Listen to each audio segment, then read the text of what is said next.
Welcome back to the 305 Gridiron, ladies and gentlemen. Tonight, we are talking about the Miami Dolphins versus the New York Jets. It's an AFC East showdown for the ages, but not really for the ages. Is this another freaking week where we're playing for last place? God damn it. We're going to get into it, though. I can't wait. Who is going to win this game? It's in MetLife, so it's in our neck of the woods up here in the Northeast.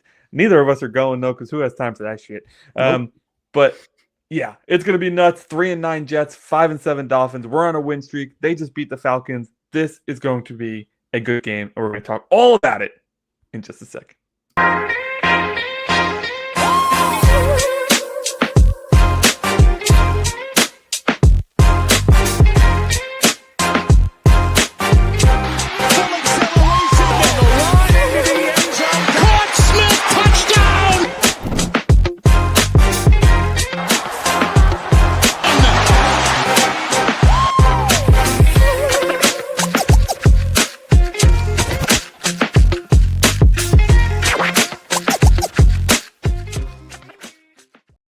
Ladies and gentlemen, welcome back to the 305 Gridiron. I, of course, am Anthony Pinzone. Alongside me, it looks like I have a frozen Aqua Ace, a.k.a. Josh. I can't tell if it's him that's frozen or me that's frozen, so let me know in the chat which one of us has absolutely biffed it here. So tonight we are talking about the Miami Dolphins versus the New York Jets. I see Josh is coming to grips with reality now. Technology may or may not be helping. I don't know. I think he left for the Matrix, if we're being honest. I think he's in the Matrix right now. Josh, let me know when you come back from the Matrix so we can talk about the Dolphins. I think he's in the Matrix.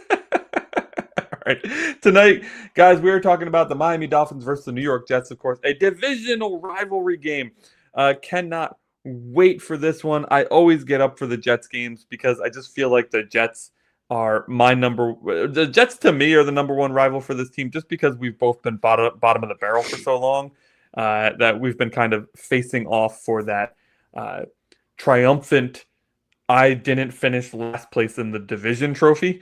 So I definitely, and plus I live here. I was born in New Jersey. I live in New York. So there's lots of Jets fans around here, and it's just so much sweeter, Josh, after a win. So much sweeter. It is. I work with so many of them, too. One of my good friends at work is a Jets fan, and we've been commiserating together all season. It's just, it's a little ego boost to go in and be like, oh, well, we're both shit, but hey, we beat you anyways. I got to tell you, man, if you don't live in the Northeast, if you haven't been in the Northeast, or you don't generally live around a lot of Jets fans, you would be shocked at how much shit these guys talk. For an organization that hasn't won squat in years, they talk so much shit. So it's so nice to get a win against them and just be able to go to all your Jets fans, friends, or coworkers and be like, shut up. I mean, perfectly said. Perfectly said. Shut up. But let's get back to Miami Dolphins football. But we have won 4 of our last 5. We went from 1-5 to 5-7. Absolutely insane. We beat the Commanders, we beat the Bills, we beat the Saints, got crushed by the Ravens in there somewhere. Yikes. Yep. We beat the crap out of the Falcons in there somewhere. And if you don't remember, early on in the season, we nearly beat the Patriots, right? Yep. We should have beat Carolina. Biffed that one. So we had the Bills within striking distance in the first game too. We had we were double digit lead against the Bills in the first game of the season that we absolutely blew. That we blew that one worse than we blew Carolina. Careful how you phrase that. Absolutely.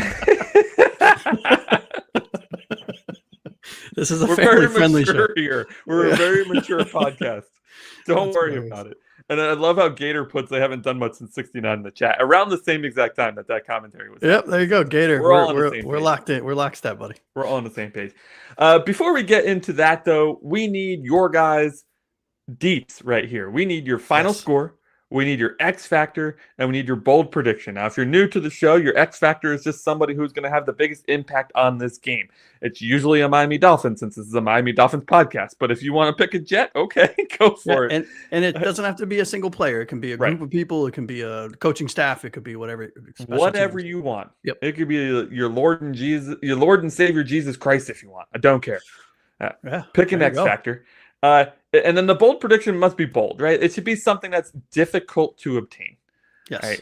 Right? So it shouldn't be like, oh, Achane's going to have 100 yards. No shit, Sherlock. Of course he's going to have 100 yards. Give me Achane's going to have 250 or something like that, right? Yep. It should be hard to obtain.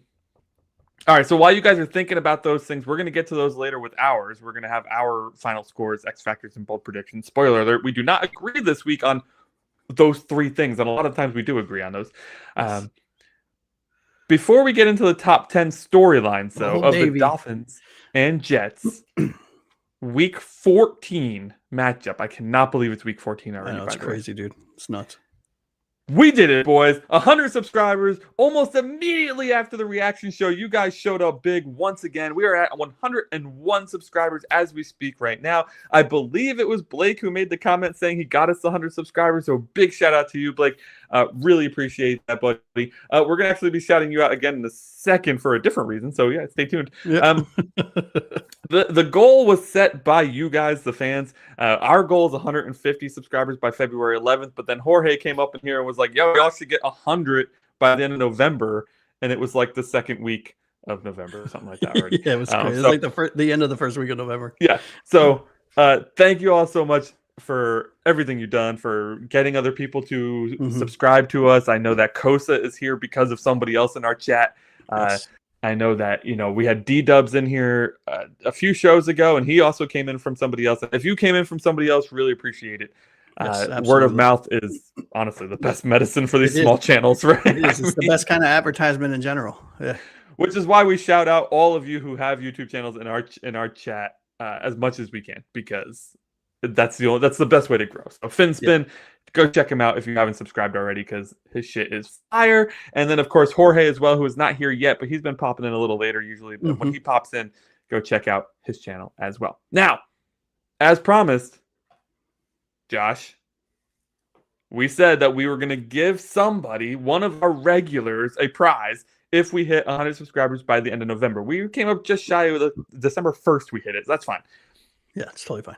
We put all of your names in a hat, or a randomizer on the internet probably is more of a accurate statement there. Yep. And it picked a winner for us. Blake, I mentioned it before, buddy, because you're the winner. Congratulations. Hey, the last guy, 3, 2, 1. There you go, dude.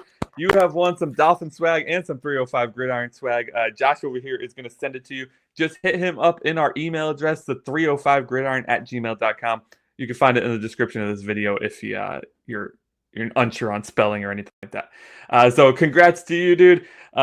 Absolute legend, as are the rest of you who are here. Gator, Abel, Finspin, Kosa.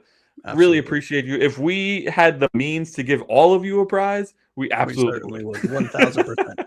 And we are doing a bigger drawing that's going to include quite a lot more people if we hit our goal in February.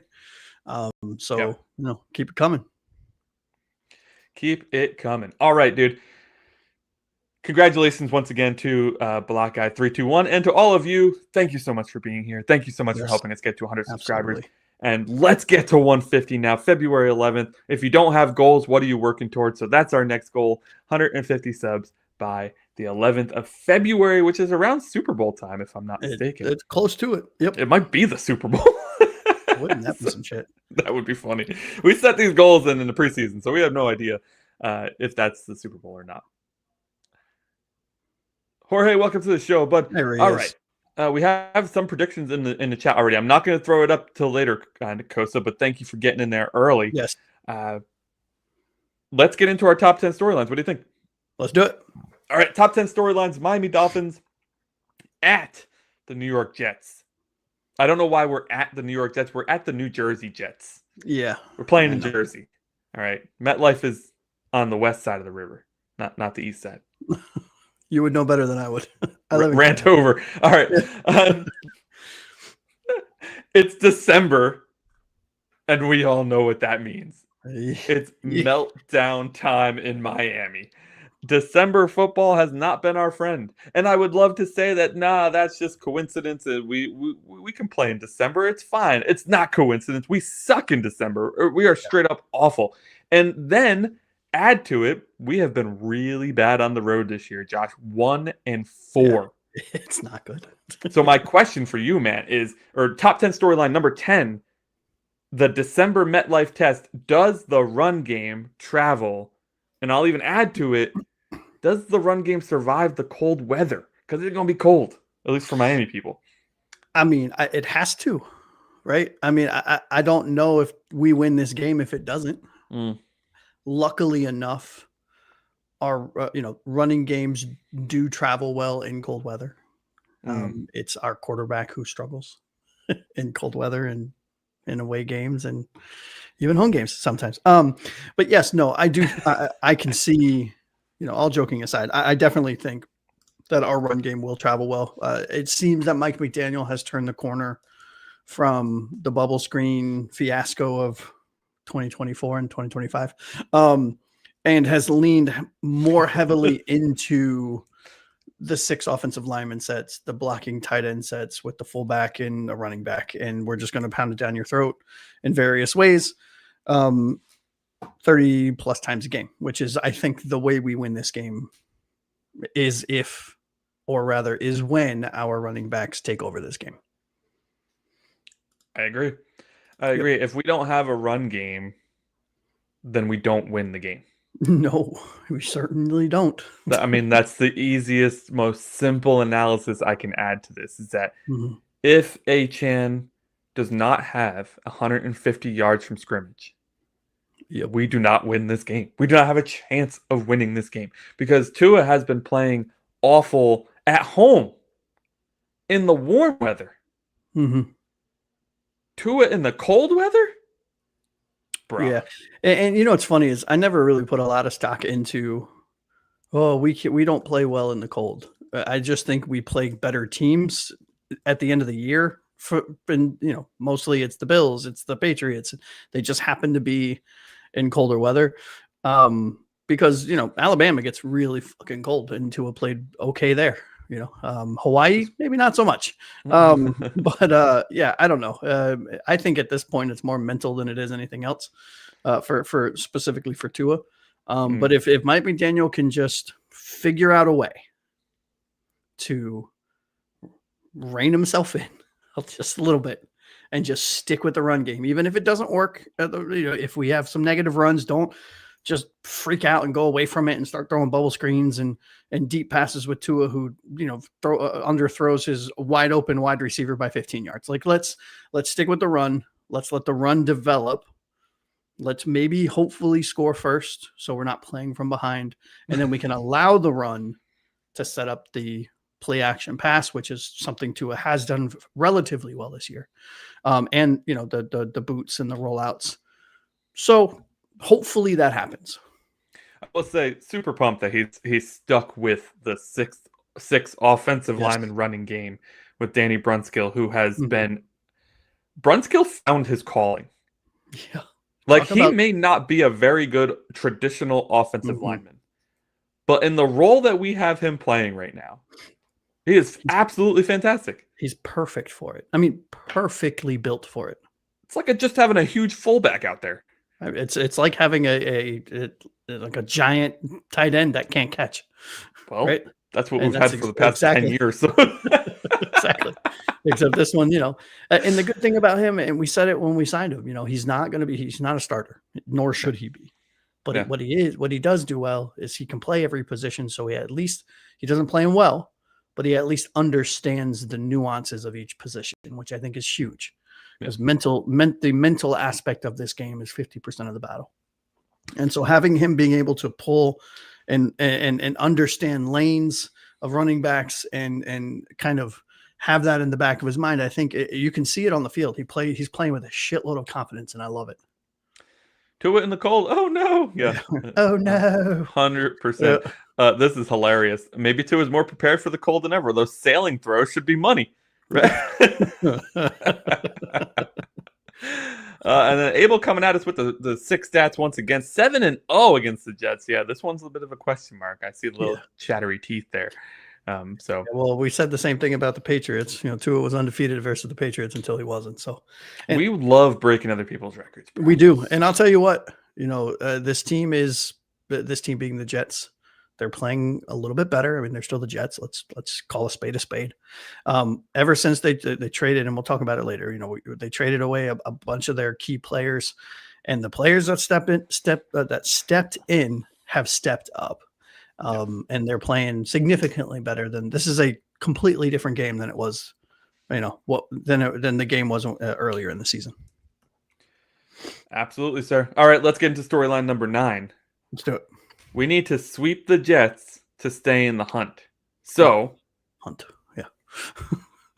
How big is this game against the Jets when you start talking tiebreakers, like potential wild card scenarios? Like, I know that we're a ways off from that still. Yeah. But we can't really afford to lose a division game, I feel like. I mean, no. Especially, division games essentially count for 2. And, we have to win every single game for us to even stand a chance. And we need a shitload of help ahead of us. The fact that we're even in the conversation still speaks volumes to what this team has done recently. They've kept the ship together with duct tape and hope to God that it doesn't sink. And you know what? They've slowly fixed and repaired some things as they've been cruising along. And lo and behold, we won 4 out of the last 5. And yes, some of the opponents have been inferior. Yes, some of the opponents haven't, but hey, we can only play our schedule. We can only play the teams that we are scheduled to play. And as long as we continue to win the games we should win, and we're going to have to pull one out of our ass or 2 out of our ass, towards the end of the season, there is a small chance that we can make the playoffs, which is absolutely insanity. Anthony, if I told you after the first half of the season that as long as we do what we're supposed to do, which I know is a big if, we can actually make the playoffs, potentially, you'd think I was absolutely drunk off my ass, batshit crazy. But the fact of the fact remains that is a genuine possibility. I'm not saying it's going to happen. I don't personally think it's going to happen, but my God, would I love to see it happen. Yeah, the downsides are painfully obvious, right? We only play one other team that's in the hunt, and that's the Pittsburgh Steelers. So we don't really control much of our own destiny other than the fact that, if we win out, we have a better chance of making it. Okay. Durr. Yeah. And I do think 10-7 would make the playoffs. The AFC is weak this year. So, So I think 10-7 legitimately could make the playoffs, but we are in the time period of our season where we usually struggle, right? Mm-hmm. We don't play well in December. We don't play well in cold weather. We just had, though, 4 straight home games, and now we're going into, 3 straight road games or something like that? It's something like that, yeah. Or 4 of the next 5 are road games. It's something like that. It's something crazy like that. And then there's this 0-8 under 45 degrees. It's set to be 43 and partly sunny on Sunday right now. That's right not now, that cold. No, right? But for us, it's not cold. Well, if you're playing football, though, you are working out. You're giving your body a workout. 43 degrees should not affect you that much. No, it shouldn't. It shouldn't. But it does. Apparently, it does. Apparently, it's not like it's the Blizzard game against the Chiefs, right? Jesus, yeah, that's nuts. Listen, it's crazy that we're even talking playoffs right now, but I 100% agree with your statement here. If we can't beat the Jets, right? This happened last year, right? We needed to beat the Jets in Week 18 to have any chance of getting in. And then we needed some other stuff to happen, right? We needed Denver to win and yada, yada, yada, yada, yada. But we couldn't even do our part. Yeah, if we just need to take care of, just worry about our business. Don't look ahead to the next week. Worry about the opponent in front of you and just win your football games. Look, there's a genuine possibility we can. It is very plausible that we win the next 3. And then we see Tampa Bay, I think that's the one where we need to pull it out of our ass. Because in my opinion, when we play New England, They're going to be resting because they're probably locking up the number 1 seed, in my opinion. They've already almost locked it up. Yeah, exactly. They just need to beat the Bills again, and they've locked it up, which I Yeah. think they play either this week or next week. I don't know. So they're probably resting a bunch of players. So theoretically, we could run the table as long as we take care of business and pull one out of our ass against Tampa Bay. Yeah. Which is not going to be an easy game. No. New England has a 2.5 game lead on the Bills right now. The next closest team. So they only have a 1 game lead on the Broncos. So they're not as close as I thought they were to locking it up. Because the Broncos are 10. The Broncos are the worst 10-2 team I've ever seen, by the way. It's insane. Oh, their defense is pretty fucking stellar, dude. Yeah, but their offense is so bad. Yeah, well, they're riddled with injuries. I'm shocked that they're still winning. Just points for 284 for the Broncos, 351 for the Patriots. Just saying. 70 more points. 70 more. All right.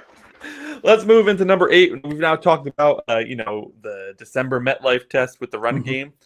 Essentially the stakes against the New York Jets in terms of playoffs, a winning season, whatever your outlook is for the Miami Dolphins, whether that's you want to see a winning season or you want to see a playoff, appearance, whatever that is. Getting through the Jets this week is super important. Number 8 storyline, and then I promise, guys, we'll bring up some of the chats after this one because you guys are making a lot of good points there. Tons. We saw Darren Waller and Austin Jackson come back last week, but they were both clearly on a snap count.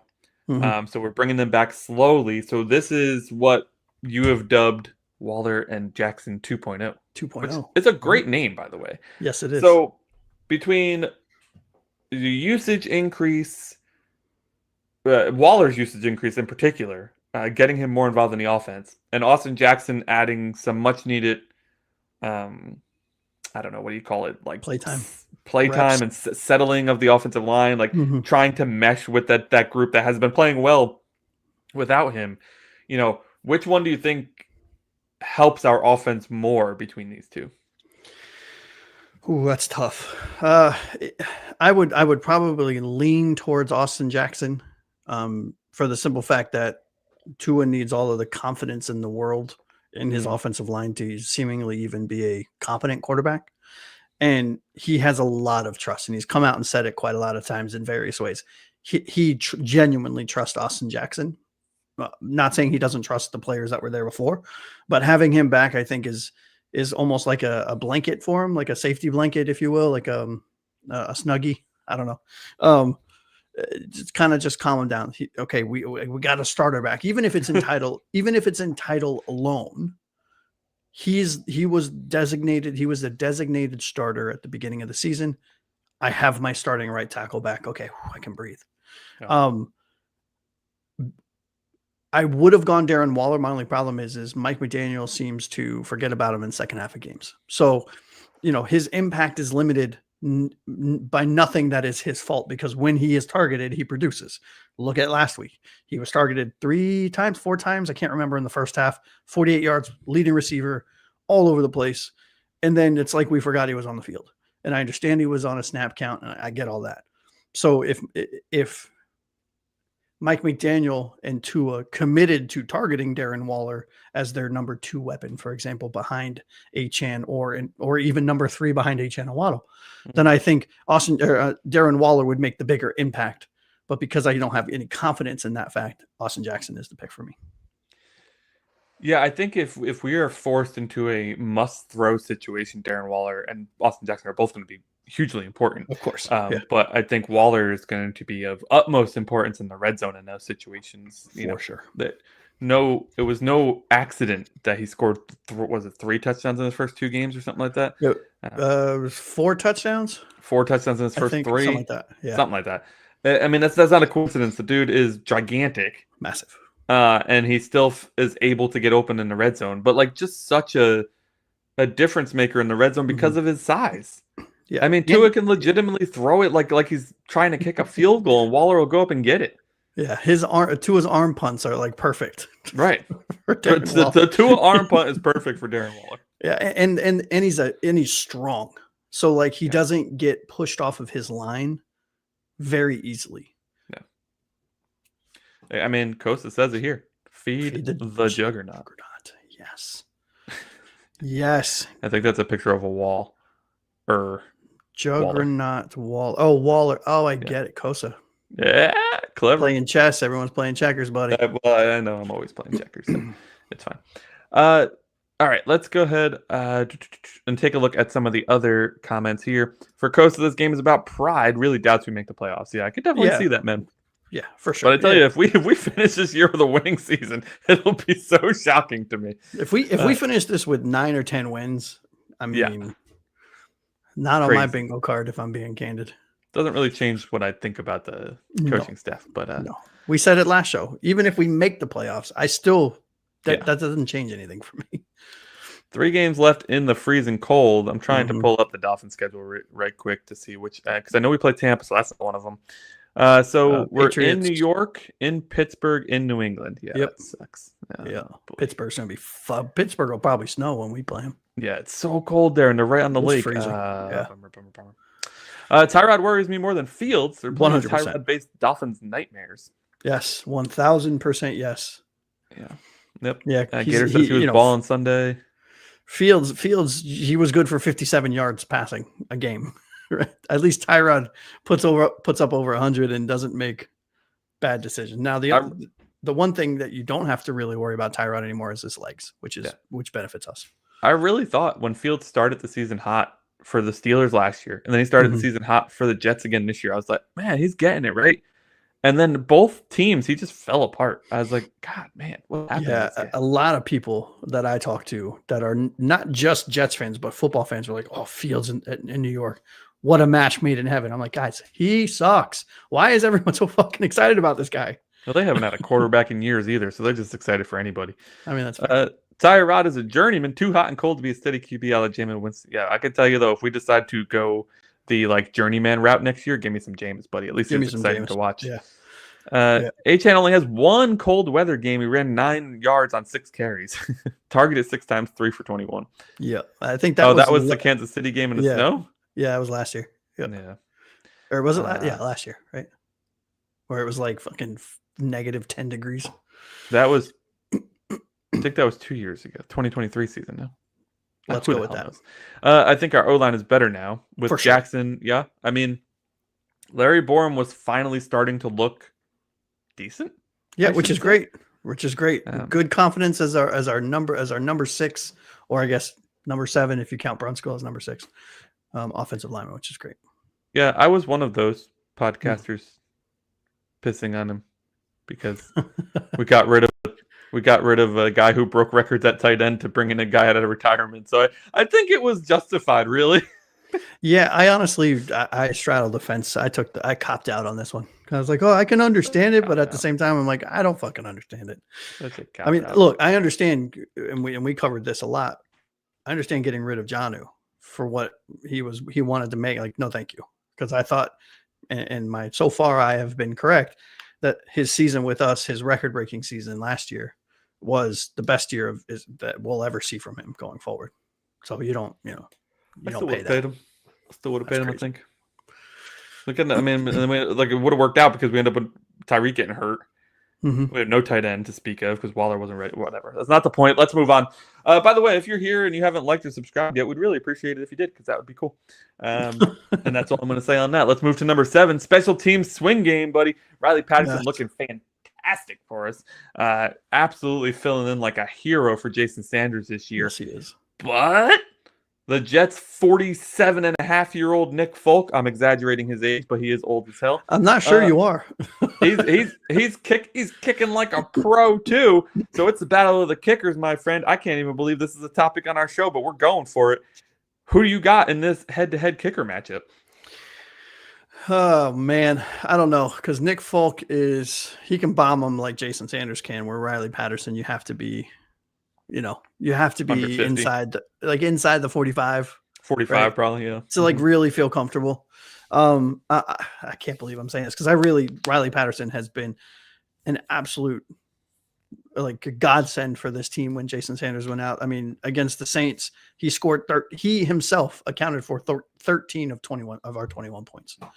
But I think I'm leaning towards Nick on this one for the simple fact that if it's a close game, which I think it is going to be, and it comes down, we happen to score, and they don't have to get very far for Nick to win the game for him. So, yeah, I don't know. It's gonna be interesting.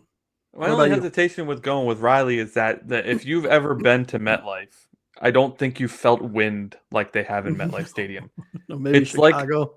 Yeah. But like even Chicago's wind is just strong from one direction to another. MetLife's wind twirls. Mm-hmm. Like the wind is nuts in that stadium to the point where it bothers them even as a fan to sit in there and get pelted in the face by wind the entire game. It's not a great stadium to visit, which is why we're not going to this game. I'd rather go to the Patriots game in freaking December. It's ugly. It's horrible. and it's funny because when it's in this time of year, and us Northerners, even though I'm a transplant, we know this, especially there, it's like knuckleballs. So you never really know. You could kick it perfectly. You're clean off the boot. Right. And it just does this weird, and you never know what's going to happen. But Nick Folk's got it down. Riley Patterson, where I think he's the better kicker in the context of kicking at home. Nick Folk has more practice doing it. Yeah. I think he would be the one I would choose in New York to kick. Home field advantage goes to Nick Folk in this one. Yep, for sure. All right, let's move to number 6 on our top 10 storylines of the Dolphins versus Jets Week 14 matchup. Miami traveling up to New York, New Jersey, whatever. Where do they stay? Do they stay in Jersey or do they stay in New York? We'll have to figure that out. If you guys know that, I got an extra room. If Devon Achane wants to come by. You're a bit far from the stadium, but I'm sure they can make it work. Number 6 storyline: the Jets playmakers versus the hot Dolphins defense. They are without Garrett Wilson, of course, but Breece Hall's coming on strong. Achane Mitchell's coming on strong. We've talked a little bit about Tyrod Taylor, Josh. So, who has the bigger night?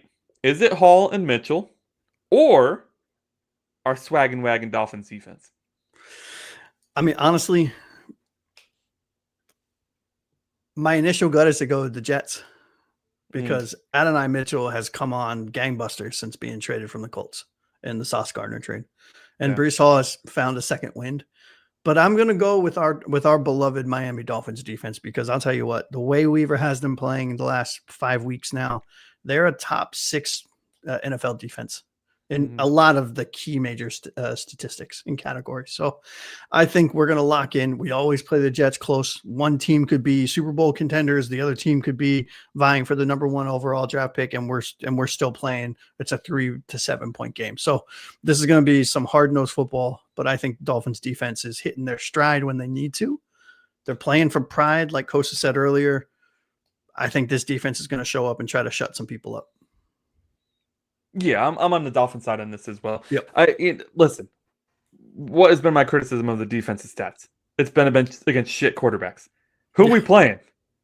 We're playing a shit quarterback. I don't care what you think about Tyrod Taylor. He's not a top 15 quarterback in the league. So in my mind, he's a shit quarterback.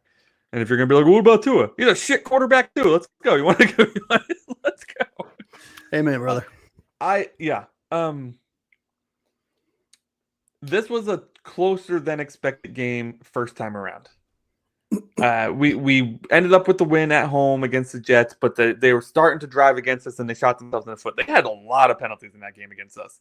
So I think the defense playing better will help us if they have cleaned up their act, right? Because they really lost that game for themselves the first time around. We might actually have to beat them this time. And with the defense playing better, I'm hoping to see more chop action in there. A sack and a half last week. Let's keep that momentum going. Very much so. Tyrod's the perfect candidate to get more sacks against, right? And Minkah, let's see some. Yeah, Minkah's coming off arguably the best game of his career. Which crazy stat that I heard: his first interception and his first strip sack of his career. I heard that somewhere. I don't know if it's true or not. I didn't fact check it. That can't be. First 2-point conversion interception, maybe? I don't know. Maybe that's what it was. I don't know. I saw it in passing, but crazy. I will say the big names are what everybody's be watching. I want to see what Rasul and Jack Jones are going to do. They had a rough game last week against the Saints. Sure did. I want to see. I mean, Rasul had an interception, so let's give him that, right? But otherwise, he then followed it up with getting burnt by Devon Vele for multiple times. Jack Jones, I forgot what number he was, and I kept saying to myself, who the hell's 23, and why is he all over the place getting burnt, falling down, all this other shit? Freaking Jack Jones looked like a rag doll out there, just getting tossed around. I want to see a bounce back game from these two, and I think they will. I've really become impressed with Jack Jones after listening to his interview, his post-game interview a few weeks ago when he had the game-stealing interception. That's just a guy who I think he knows what he's doing out there. I don't know if he always has the athleticism to get it done, but I do think just listening to him talk in his interviews, he knows what he's doing out there. He does. So I want to see him. He's feast or famine, though. He's the right, and we said it before when we signed him. He's the Jameis Winston of cornerbacks. Yeah, right. He's gonna get you, 5 interceptions. He's gonna give up 5 touchdowns.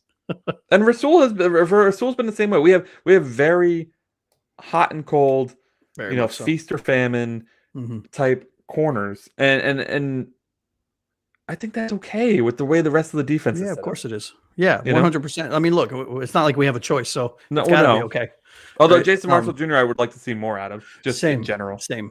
He won. Let's not forget, Jason Marshall Jr. won the nickel corner job at the beginning of the year. Had a bad game that wasn't his fault, and then got benched and is in Weaver's doghouse. Got benched, then he got hurt. So he was out for a few weeks with an injury. Now he's back. So, and then they played Ethan Bonner over him. What a freaking mistake that was! Quickly, Jason Marshall got put back out there. That was hilarious, dude. Nuts. It was like, Bonner, go in. Just kidding. Come on out, buddy. I've never seen a coach change his mind so quickly. He was like, "Oh no! I was just kidding. You actually went in? I was joking." Yeah. Hilarious. All right, that's our top 6. I'll replay them in a second, but I saw that Blake rejoined. Blake, you weren't here. I don't even know if you're here now. I hope you are, because you were the winner of the giveaway, buddy, for the 100 subscribers. So reach out to Josh, the 305gridiron at gmail.com. It's in the description of the show, and he will get your address and stuff and shoot you over some Dolphin swag, some 305 Gridiron swag. He's going to hook you up. So congratulations on that, dude. Absolutely, man. You were the winner. We did a random spinner thing. We plugged in all of our regulars into this thing, and it spit your name out, buddy. Love you too, buddy. Thank you for the support. Really appreciate it. Good comment here from Kosa. Willie Gay, man. Yep. I'm telling you, he played great against the Saints. It was more than decent. He needs more playing time. Big play Willie Gay out there. Yep. Big play Willie Gay. Was that you, Kosa, who gave us that nickname? Because I don't remember who it was, but that's the best nickname we've gotten. Let's see. High of 38, the chance of snow. I just looked up the weather.com report, and it didn't say any of that. So we must be using 2 different apps here. Yeah, we live. So you live you live in New York, right? Or close to it? I'm close to Jersey, yeah. Mm-hmm. And I'm in Connecticut, and all we got is cold rain and a little bit of ice right now. I got snow yesterday or whatever, but we got a dusting. We got a dusting. It's a little. We got like an inch and a half. All right, that's a lot, dude. It's not. It's not. That's not what I was talking about. Anyways, never mind. Let's revisit storylines 10 through 6. Top 10 storyline number 10, the December MetLife test. Will the running game travel into the cold weather? Speaking of the same topic, number 9 is if we sweep the Jets, we stay in the hunt. Number 8 in our top 10 storylines, Waller and Austin Jackson, game number 2 after returning from the IR. Will they have a bigger role, and what will the impact be? Who has the bigger impact? Storyline number 7 is the special team swing game. Riley Patterson has been lights out, but MetLife Stadium comes with its own set of swirly-whirly wind, and Nick Folk is used to kicking in it. So which kicker is more likely to win the game for their team? And then storyline number 6, the Jets playmakers versus the Dolphins hot defense. I cannot even believe I'm saying that statement, but Jets brought in Adonai Mitchell in the Sauce Gardner trade. He's been playing decently well. Breece Hall has been playing well after begging to be traded and not being traded. And then, of course, Tyrod Taylor is in his journeyman stage of hot and cold. So will we see them, get the advantage on our defense, or will our hot defense get the advantage on them? Minkah Fitzpatrick just had a game of his life. Rasul Douglas with another interception. Who is going to win that battle? I love it. All right, it's my turn, fellas. Number 5, right? We're halfway through. Number 5 on the top 10 things to watch in this rematch between the Jets and the Miami Dolphins in MetLife is Tua's slump versus a Jets secondary that struggles with interceptions. Anthony, we know that Tua has struggled this year. I'm trying to be politically correct and a little bit nice, where we have been very not nice when it comes to Tua. He has struggled this year. And when you look into and dive into the Jets defense, they have also struggled a lot. And really in a lot of key areas as well. So it's really, you're kind of rocking a hard spot here. Banging your head against you're going a bad offense versus a bad defense. So my question to you would be, sir, which breaks first? Does Tua finally wake up and actually have a game where he wins us the game? Or does this Jets secondary finally start playing football, intercept Tua a bunch, and win the game for them? I don't know if the Jets secondary is going to be the reason that they win the game, or if I don't think they're actually going to win this game, spoiler, but Tua over his last few games has just, for no reason whatsoever, thrown the ball right into the defender's hands on a semi-regular basis. I mean, it's pretty shitty, dude. You could be just playing catch in the yard with how he's thrown into the defense. So, like, I don't think that Tua is going to win us this game. Truthfully, I don't think Tua will win us the game the rest of the year. I think it's going to be the defense and Achane, and I think Finspin had a point. Like, it's going to be Trent Dilfer-esque, except yes, Tua is not even really as good as Trent Dilfer was in that run. No, but I also I don't think we throw it enough to let the Jets secondary have that big of an impact. Yeah, I mean, let's look at some stats, right? You guys know I'm a stats guy, so I won't bore everyone too much. But Tua is sitting at 2,280 yards of passing. Against the Saints, 157, 0 touchdowns, 1 interception. He leads the league, I think, or is tied with Geno Smith, I think is if I remembering correctly, with the most interceptions. And his decision-making has been absolutely atrocious this year. I mean, there has been clear and evident regression across the board. When you flip it over to the Jets side, their defense is, I'm looking at it right now, top 10 in passing yards allowed per game. They allow roughly 200 yards passing a game. However, they have 0 interceptions through 12 games. That is a historic drought. So my question, I mean, really, it's Tua, are you going to be the Jets' best player? I.e., are you going to throw it to them? Or are you going to do enough to be a game manager and allow the run game and our defense to take us to the promised land, if you will, by beating the Jets at home? And I don't really know. And that's the sad part. When I look at this, my initial gut is, hey, we got this, right? This is a very winnable game. I feel very confident. And then I'm like, well, hold on a minute. Time out. Because I don't trust Tua. No. I don't. I think he is the type of here's the better way of saying it. He's in the mindset, and I don't know what's going on with him, but the way he's playing, he will throw a game-losing interception more so in my mind than he will a game-winning touchdown. I agree. And I think that the clearest answer to your question is that what gives first to a slump or the craziest interception drought in league history is the craziest interception drought in league history. And I think, listen, it's nuts because like McDaniel came in here to fix the Tua confidence issue. And he did. But now we're seeing a reversal almost there. And fans have no confidence in him whatsoever. So the boo birds come out almost immediately. Oh, yeah. There's going to be a lot of Dolphins fans at the stadium. They do the MetLife takeover every year. Yep. And MetLife takeover, if you haven't heard of it, is a New York Dolphins-based contingent that buys out sections of the stadium. Entire sections of the stadium. Sections. It's amazing. I went like 5 or 6 years ago, and we had one section. Now at this point, they probably have at least two. Yeah, Uh, I've been a handful of times, and one time I went, I think we had like 4 yeah. or 5 sections in a row. It was And cool. and like you'll see the Jets fans with season tickets come and sit in the section, and they go, "Nope." They get No, up and they walk out. that's a hard no. So like it's going. There's going to be boo birds if he stinks again in this one because Mhm. there's going to be a lot of Dolphins fans there. So I think these guys are dead on. The franchise most likely doesn't have his back anymore, and they have to pay him a butt ton of money to play bad football. And the fans love the spelling, want to burn him at the stake.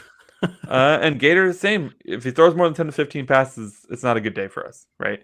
Yeah. I mean, and that's all right. I agree with that. It just depends on how many possessions we have, right? Because I would like to see the run game stick around 30 to 35. I think that is 30 to 35 total touches in the passing game and the rushing game. Yeah. By the way, a lot of people in here right now. So if you haven't hit the like button or subscribed yet, we'd really appreciate you do. We have a goal of 150 subs by February 11th, and it's absolutely free to hit the subscribe button, which is kind of crazy because then you get to see our lovely faces twice a week. Yeah. We're here every Monday and Wednesday talking Miami Dolphins football. So yeah, we do this free for you guys because we love it. All right, you ready to move on? Let's do it. All right, number 4 on the top 10 things to watch on this second game between Miami and New York, or the Jets in New York. Achane versus a leaky Jets run defense. Look, Anthony, I'm going to put it to you as simple as I can and let you take the stage. Anthony, take the wheel, if you will. If Achane gets rolling early, which we all hope he does, which he's very capable of doing, do you see this turning into another kind of that Bills Falcons type game script from Mike McDaniel where we just lean into the ground game and force feed him? Or do you think that we leverage his early success to kind of get the passing game rolling, right? Because one thing that McDaniel does talk about quite a lot is getting players that are struggling, getting their confidence up. And if you're playing a bad team, which I'm not saying the Jets, okay, I can't even finish that sentence. The Jets, to Jorge's point here, let me pop it up.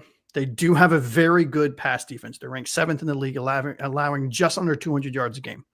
Yep. However, they're still the Jets. They are not a good football team. And if we can get ahead early by leaning on the run, do you think that we stick with it like we did in the Bills or the Falcons game? Or do you think that McDaniel takes it as an opportunity to maybe build to his confidence down the stretch? I sure shit hope not, man. Yeah. Listen, if we stuck to the run game last week against the Saints, there's no storyline this week about how it was 21-17 and we let them back in that game, right?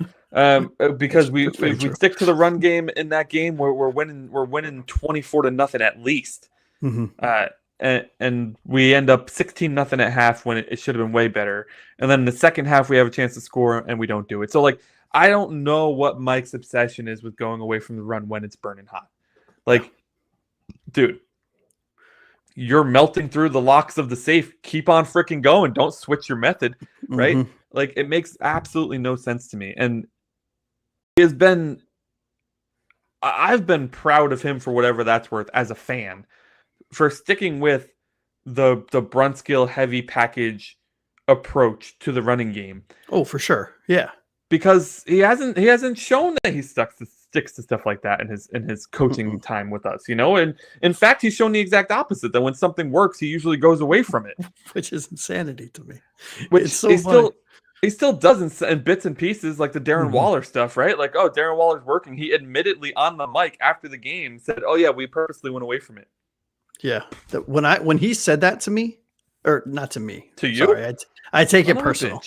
I take it personal. No, when he said that on air, I about threw my computer out the window. Dude, I think I did. I think it's still out there. It's insane. Covered in snow right now. Insane. But to me, the Jets are giving up 130 yards a game on the ground, dude. We're averaging 145. Just keep running it. The formula's simple. They know you're going to run it. You know you're going to run it. Keep on running it.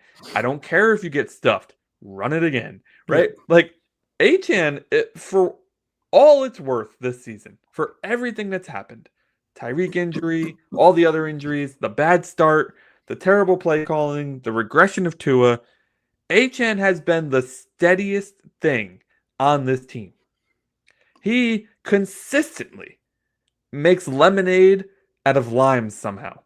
Out of shit sandwiches. I don't even know how. He will catch a screen 4 yards behind the line of scrimmage on 4th down and take it 50 yards for a touchdown. Mm-hmm. We beat the Buffalo Bills because he ran 2 40-plus yard touchdowns in the second half to seal the game. Yep. Achane is the reason you win. Weren't both of them behind the line of scrimmage passes too? I think they were both runs. Oh, they were both runs. Yeah. Gotcha. Achane wins games. Achane helps you keep your job. Achane helps you potentially get to the playoffs. Yes. So when you're sitting there looking at your little sheet, pondering the world, wondering what you should have for breakfast the next day, call a run. Yeah. Because that's the only thing that matters. Yeah, sometimes I feel like Mike McDaniel outthinks himself. All the time. Right, because he thinks, and obviously I am completely interpreting this by my own, in my own way, but I don't know. Like, you look at him on the sidelines and he's like, all right, that was 3 runs in a row. 2 of them worked. 1 of them didn't. We should run it again, but they're going to expect that. So we're going to pass it, but then they might expect that I would change it. So we're going to go back to the run. No, because they're going to expect I do that and we're going to pass it. And it's like, dude, the announcers even called him out in this last game against the Saints. Yeah, like when it was pouring rain and Achane was averaging 11 yards a clip on that one drive. Mm-hmm. And it gets him down to the 11-yard line. He throws it 3 straight times. The one color commenter goes, or not the color, the play-by-play goes, well, what do you think of that? Throwing 3 times when Achane was doing so right. It's like, I think the coach may have gotten caught up in his own sauce there. Amen. It was so Amen. Good. Because what Miami's top 5 in rushing yards per game. Yeah. Right. 145, 146. Achane just rolled 134 on the Saints. I mean, sure, do it again. Do it exactly. Again. And the Jets just let up 167 to Bijan. Yep. Right? So, like, let's get it, dude. Like, get in there.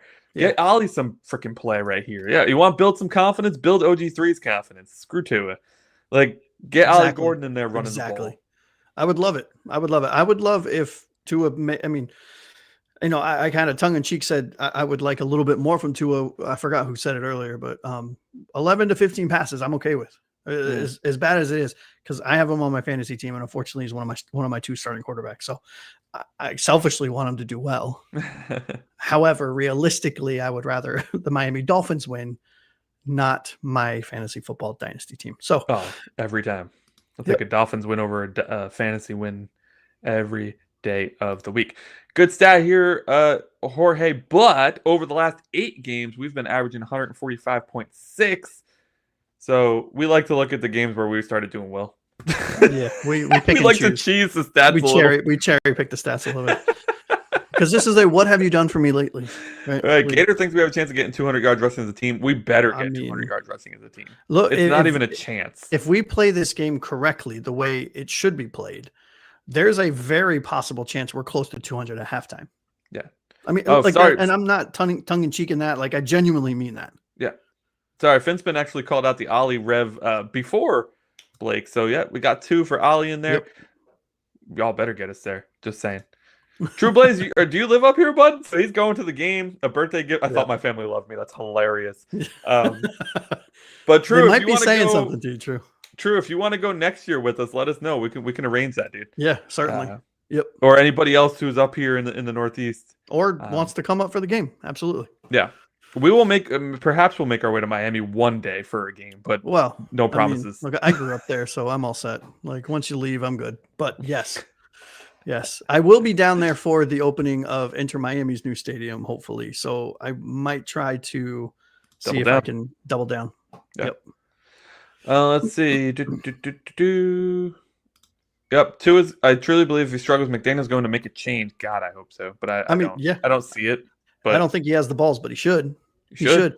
Even if it's for a quarter or a half. That's what I'm saying. It doesn't have to be permanent. No, like, make a point. Accountability needs to ring true with a lot of this team. And it seems like it has been. There has been some accountability, albeit some misplaced anger from Weaver to a rookie, which we've already talked about ad nauseum. However, more accountability, please. More. That means if you're playing bad, you're going to be benched, and we're going to see what the others have, irregardless of how bad it is. Yeah. All right, number 3. Oh, sorry. Go ahead. Sorry, no problem running, problem throwing, and Blazers in Jersey, so we'll definitely link up for a game, but Hey. probably next season, but for sure. You guys are, you're in Jersey too, right? Or close to Jersey? I'm in New York. Yeah. New York. I knew that. I was just testing you. I failed maps. Sorry. All right, number 3. This is actually I don't think they're that coordinated, but that would be a really good idea. Wait, if the MetLife takeover went with the white jerseys, all of them, to counter the rival jerseys. That would be sick. That would be sick. You would definitely spot them, right? That would be sick. That would be really sick. All right, for the 3rd time. Number 3. Sorry. I'll cut that in post. We're live. On our top 10 things to watch in this game is, can Miami own the line of scrimmage again? And again is in air quotes. Mm-hmm. Miami's defense is 29th in rushing yards allowed, 137.5 a game.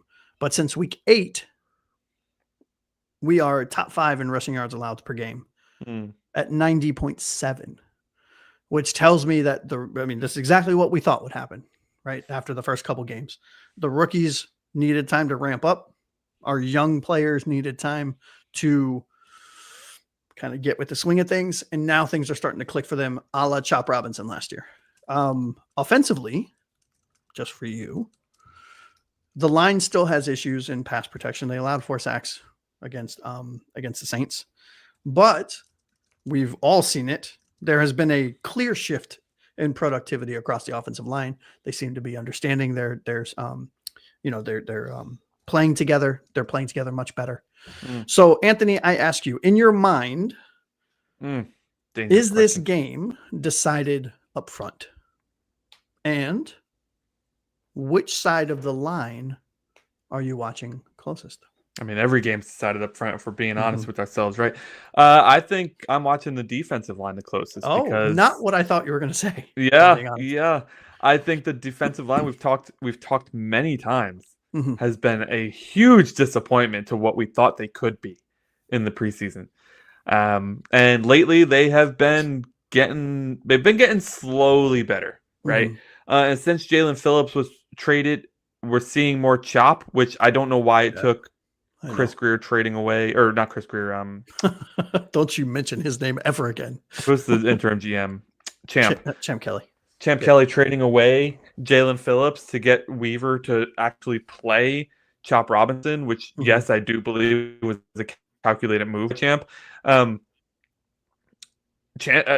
been playing well. Chubb's been playing well. The interior D-line is still a work in progress, but it has 3 really young players. We saw Zeke Biggers get his first partial sack this past week. Jordan Phillips has been what we thought he would be. We knew he was going to fall into the 5th round, and truthfully, when we were talking pre-draft, I did not understand why he was falling to the 5th round. No, neither did I. Had him ranked as a third. I graded him as a 3rd round draft. So then he falls to the 5th, and we get him anyways, and it was fantastic.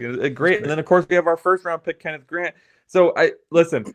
The offensive line has actually been meshing, and the offensive line has been playing well, and they've been exceeding expectations over the last few games. In the Saints game, I know there was 4 sacks. 3 of those were on Tua, if we're looking at the game objectively.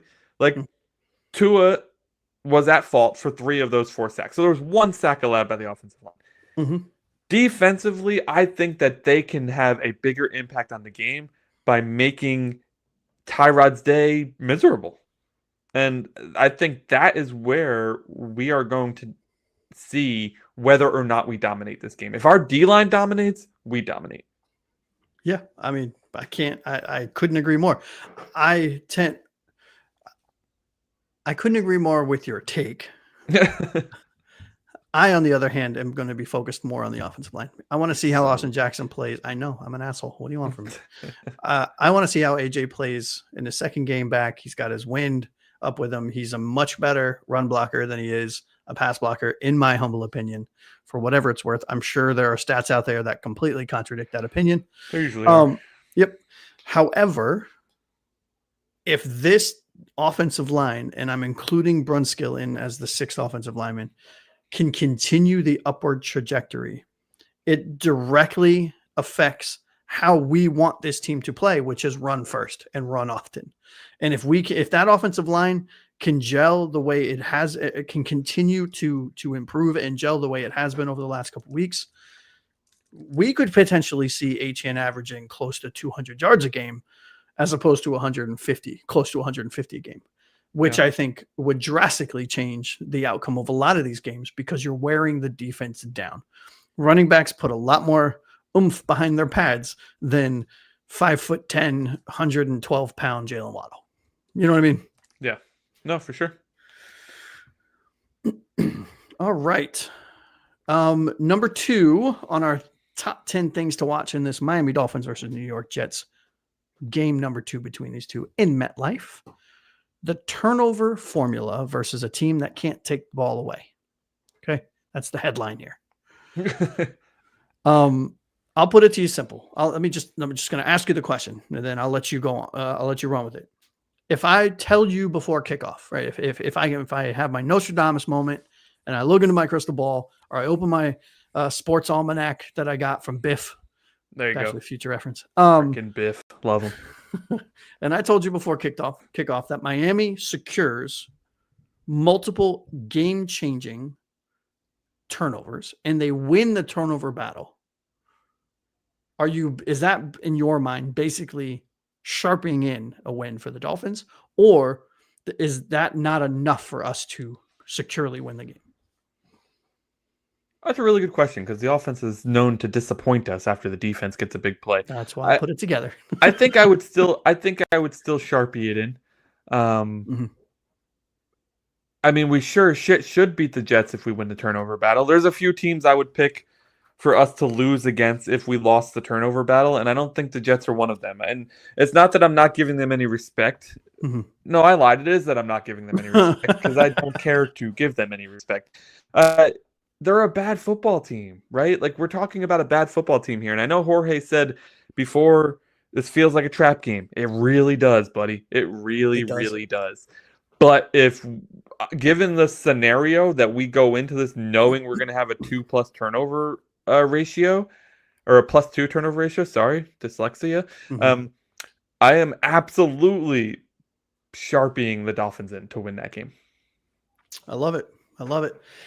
I'm not going to add anything because I want to move on to the number 1 topic, the one I'm most excited to hear your thoughts about. So the number 1 out of the top 10 things to watch for, or to storylines to keep an eye on in this Miami Dolphins New York Jets game in week 14 of the NFL season on the line. Who are the 22? Jesus, I can't talk. Let me try that again. Dyslexia again. Don't worry. We'll get through this. Wow. Okay. Gummy just kicked in. Season on the line. Who are the 2025 Miami Dolphins? Anthony, I'm going to ask you again, just like we did with the number 3 and the number 2 points. Yep. Big picture. When you look back at this team in 2025, are we going to say that this Jets game is where the 2025 Dolphins finally showed us who they are and beat the team that they should beat to propel us to 9-10 wins and to at least put us in the playoff conversation? I'm not saying we're going to get there, but to at least have us squarely in the conversation. Or are you going to look back at this Jets game and say, this is the one? This is where the Jenga tiles fell. All things went off the rails. They are who we thought they were. No. And here's why. I think division games are really friggin' tough. And I think that the term any given Sunday became a thing because of division games, division rivalries. And I think that I truly think that no matter how bad or good of a season you're having in a division game, none of it matters, right? And we're seeing that in the AFC South a ton, right? Where like Houston beats the Colts, who are red hot. We've seen it in the AFC East a bunch. Teams not supposed to win. And while I think on paper we should win this game, I don't necessarily think losing this game tells me who they are. It's the games against the contenders that I'm more worried about. It's the game against Pittsburgh that tells me who they are. Pittsburgh is the only team we face that is in the AFC playoff hunt with us, right? The Bengals are pretty much out of it already. The Jets are out of it already.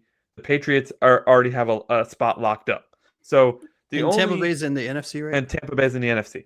So the only team we faced in the last few weeks of the season that is direct competition to us for a playoff spot is the Pittsburgh Steelers. So that's the team where I am looking at, how does this team show up? What team do we have? A loss to the New York Jets in New York in week 14 when it's cold, I chalk that up to just a division game. Yeah. No, I respect it. On the other hand, I do think that, as silly as it sounds, right? Again, that we're talking about the Jets. I mean, look, let's call a spade a spade. But I do think that because this is a divisional game and because we tend to play our division rivals very closely, irregardless of how good the team that we are playing is or how bad they are, we still all play each other real closely for the most part. I know there are asterisks aplenty when it comes to the Bills, but we're not talking about them. We're talking about the Jets. And I do think that at the end of the season, if I look back and we're, whether or not we make the playoffs, whatever, because I don't think even if we do, we're not doing anything. However, if we're 9 and whatever, or 10, if 9 and 10 wins, I'm not going to try to do math live. It's going to look really bad. I will look back at this Jets game and say, okay, this is where it started, because depending on, look, if we win the game, great. I want to see us commit to our new identity. Bigger offensive lineman sets, running the ball 30 to 35 times, or getting our running backs rather 30 to 35 touches a game. Sprinkle in some play action and play very physical, fast, aggressive defense. Because that will point, those are building blocks. That's momentum. We've talked about that plenty. Momentum is a thing. It continues. And I think if we are to turn this season around, in air quotes, it's going to start here. Fair enough, man. Fair enough. I think the chat has something to say about this. The Chiefs play Houston, number one defense in the NFL right now, Houston. So that's a tough call for them. If we win, we are 6-7. If the Chiefs lose, they are also 6-7. Blake says the Jets won last week, so they ain't doing shit this week. Amen. Probably spot on there. How do you think I say so upbeat in the face of sheer disaster? Oh, it's because he has Gray's Sports Almanac. He knows. I think it was because he has gummies, but yeah, let's go with that. That's the real answer. This is the fake answer. I want to see this team the same way they beat Atlanta. That sure as shit would be a 34-10 win, but I would love to see that again. I'd run out and hug my neighbor. You can sign me up for that. I got a lot of Jets fans around my neighborhood. I'll go hug them too. No, he's not a football fan at all. I would just go hug him. Oh, okay. Who's going to be willing to shave their head if the Dolphins' last game this season is in Santa Clara? Shit. Oh, I'll do it. Easy. Shit. If we make it to the Super, I'm guessing that means they're in the Super Bowl. Yeah, that's the Super Bowl spot this year. I won't just shave my head. Head, eyebrows, face, everything. It's all gone. Everything gone. Ears, got a really good mullet going on in my ears right now. I get rid of that. What's really going to suck is when they do that, and we're going to have like video evidence of us saying that we would do it. Yeah. Well, Blake's here too. If we're in the Super Bowl, Blake, I'll shave your body. Yep. that went somewhere I wasn't expecting. I don't even give a shit. If we're in the Super Bowl, crazy shit's happening. Coach is doing it too. Let's go. You need to make the challenge harder here. Talk about a whiteout section of MetLife takeover. Yeah. We haven't been to a Super Bowl since the 80s? Like, come on, man. Most of us weren't even born yet. That's wild.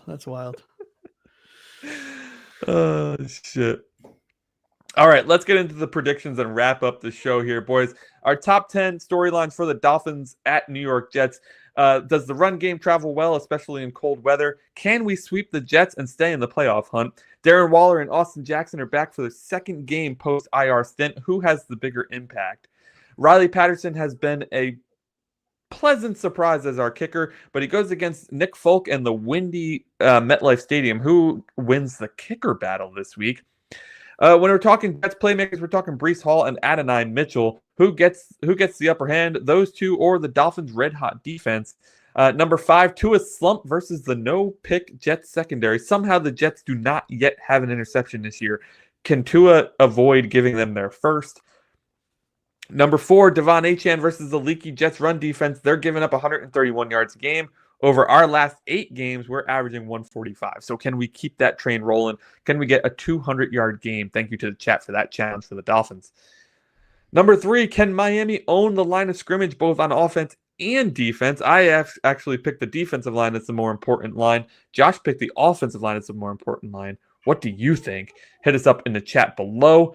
And then number 2, the turnover formula versus a team that can't take away the ball. If we were to tell you that the Dolphins are guaranteed to have a +2 turnover ratio in this game, would you automatically Sharpie them in for a win?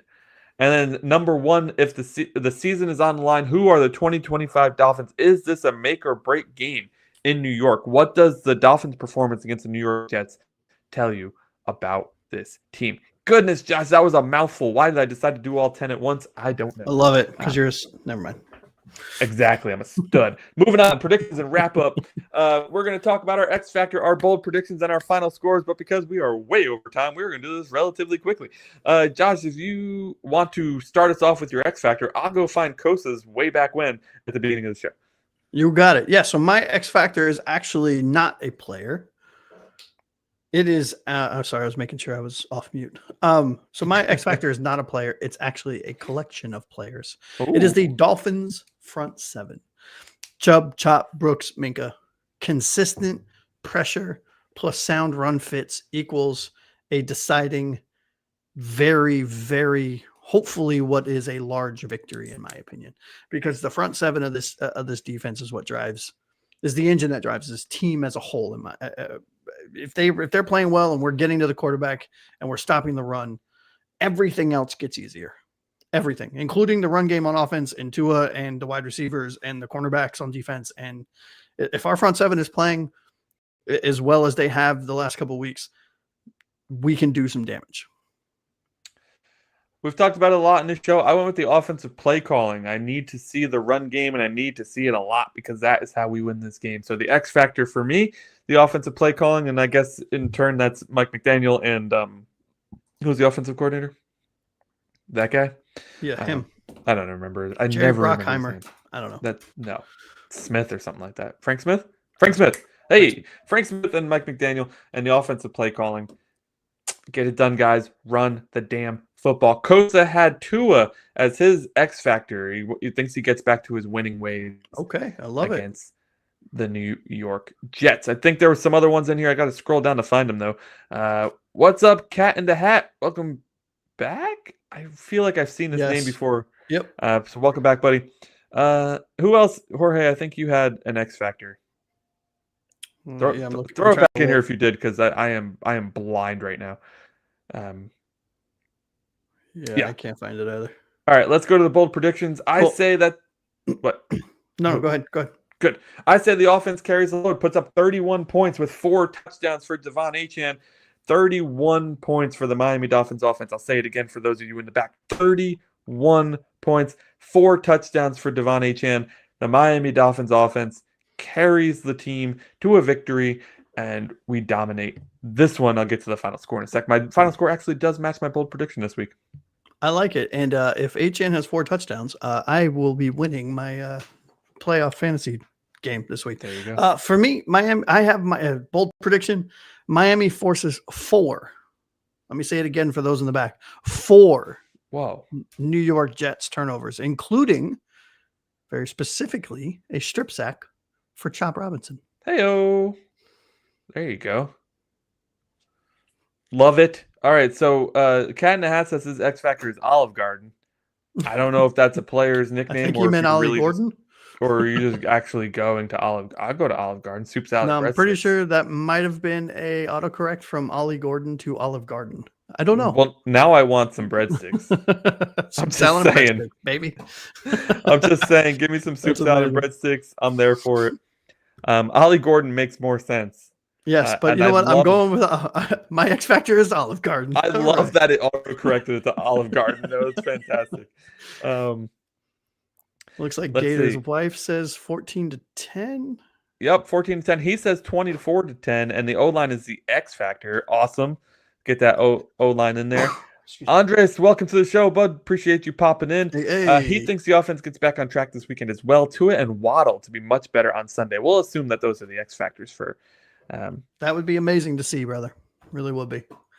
And let's see, X Factor, avoid the MetLife turf God. monster. I did see this from you before, FinSpin. That's a great one, actually. That is a really good one. Really good one. And no, it wasn't an autocorrect. Olive Garden serving all you can eat hit sticks. Cat and hat's on one. I love it. All I can really think about is wanting their soup salad breadsticks now. That's all I want. I just want their breadsticks. I don't even give a shit about their soup and salad. Exactly. Jorge coming in hot with the X Factor. QB2 as struggles continue. Oh, no. But Achane saves the team yet again. All right. What are our final scores? Any other final scores in here that I missed? I think Kosa. Hold up. I'm going to Kosa's. One sec. I got to scroll back up because you guys commented so much today, which is a really good problem for me to have. Yes, we love it. Give us more. Make it harder for us. 24-20 for Kosa. Close. Tua is the X Factor. Breakout player is Chop Robinson. So I don't know who the X Factor is there, Chop or Tua. Both. Yeah. Both. All right. What's your final score, bud?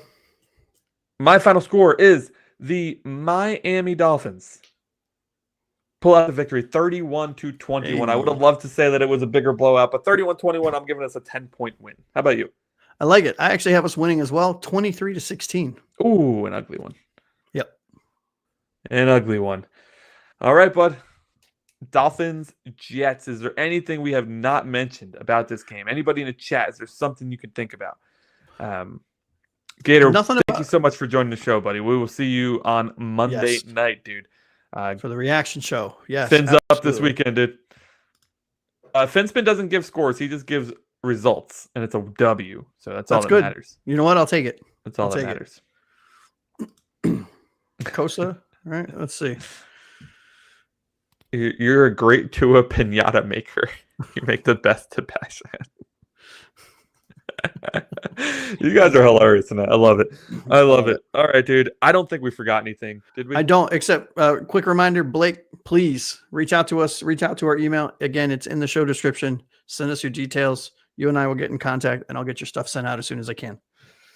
Big shout out to Andres and Cat in the Hat, too, for joining us tonight. Don't see your names very often here, and if it's your first time here, welcome in. Hit that subscribe button. We have a goal of 150 subscribers by February 11th. We just hit our most recent goal, which was actually a fan challenge from Jorge over there to hit 100 subscribers by the end of November. We hit it on December 1st, so I think that counts because November only has 30 days. It's cheating. Right? It is. We hit it on November 31st. Get with the times. Yeah. So hit the subscribe button, hit the like button. That really helps. The like button actually sends the show to more people. And the more people that watch, the more subscribers we get. And then the more people we have in here chatting it up with us, which is really why we're here. To talk Dolphins football with other Dolphins fans, especially during a miserable season, which so far it was, and now it's not, and it's really, I don't know how to feel. But it could be, again. It could be again. And also, we are not just here during the season. For those of you that are new and don't know us, we are a year-long, regular, full-time Dolphins podcast. In the off-season, we cover draft shit. We cover free agency, player cuts, new coaches, et cetera, et cetera. We will. We haven't yet, but we will, because we just started. We did on our previous podcast. We did. But, yeah. We're a new show. Appreciate all the support. Appreciate all of you. There's too many of you now to keep calling you all out by name at the end. I used to love doing that, but now there's too many. Mm-hmm. That's a good problem to have. That being said, there are some, and I will let you call them out, that do have YouTube channels as well. Please go check them out. FinSpin the Mad Greek, go check out his channel. You can find his channel just by clicking his name. It's as easy as that. And then, of course, Jorge as well. Where are you at, Jorge? Damn it. There you are. I always get mixed up with the SNJ 1966. SNJ stands for Sports Night with Jorge. Hey, easy enough. Go check out. Both of their shows are absolutely spectacular. Also, check out. Fantastic. Sorry, I was waiting for you to finish. My fault. I interrupted you.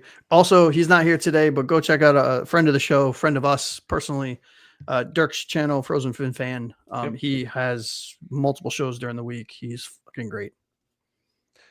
Yeah. True Blazer says 23-10. Fins versus Bums.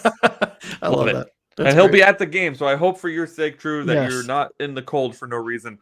And I do think your family potentially loves you. I don't know. They do, and there's some context win, if you're checking in or chiming in late. There's some context to that statement. Yeah. All right, everyone. That'll do it tonight for the 305 Gridiron. Thank you so much for joining us.